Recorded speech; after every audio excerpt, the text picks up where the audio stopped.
Magandang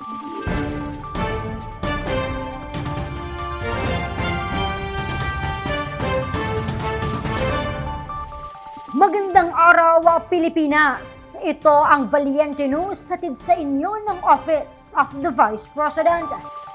Nakiisa ang mga kapulisan mula sa Tinambak Police Station sa isinagawang tree planting activity ng OVP Bicol Satellite Office sa Camarines Sur, kamakailan. Narito si Brian Latasa para sa karagdagang detalye.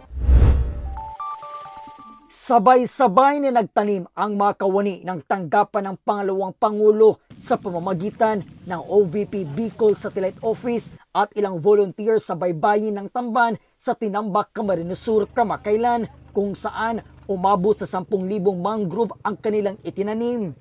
Isa sa mga lumahok sa aktibidad ang kapulisan mula sa Philippine National Police Tinambak Station.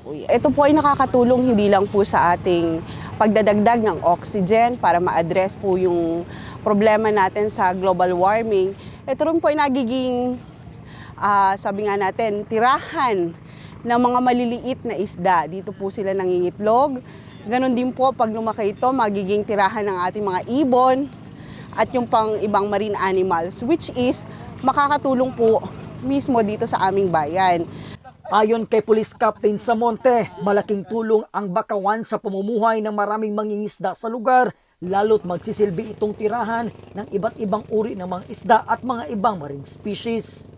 Pag lumago po ito, dadami po yung isda dito sa aming lugar, mas magiging part po ng source ng kabuhayan ng aming mga kababayan. Bukod po rito, hindi na natin magiging problema yung, sabi natin, source ng income at makakatulong pa po tayo sa pag-maintain ng ecological balance dito sa aming lugar.